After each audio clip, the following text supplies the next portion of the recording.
Hello, my name is Kate Wexell, and this is my culture story. I come from St. Louis, Missouri, in the United States.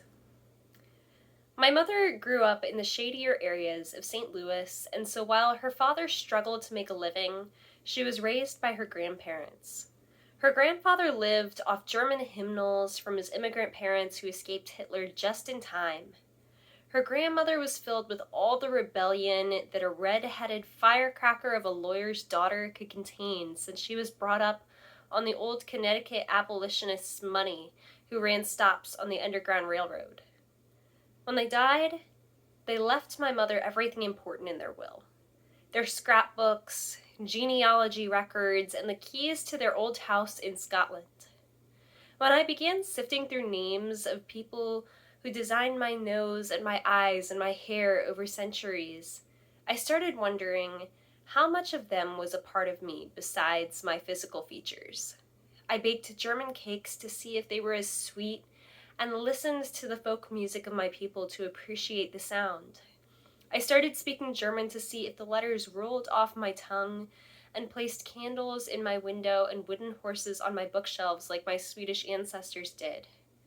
I've traced my Scottish ancestors back to the Highland uprisings and clothed myself in my clan tartan that's as colorful as the drawings my great-grandmother would sketch of her home in America.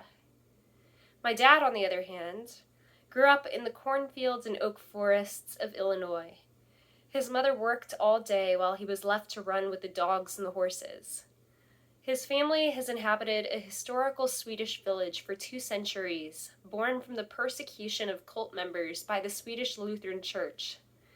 Every time I visit, I read the words on the red brick buildings, Svenska and Välkommen, welcome.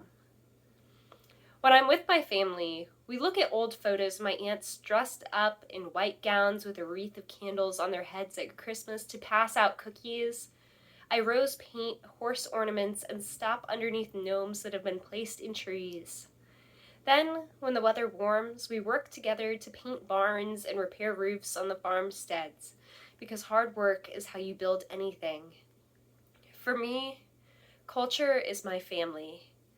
It's not just the world today, but it's knowing where I came from and why I make potato bologna for Thanksgiving or light the candles on a wooden pyramid at Christmas.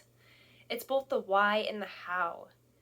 It is understanding the vast history of 1,000 people's lives and values that summed up to create me.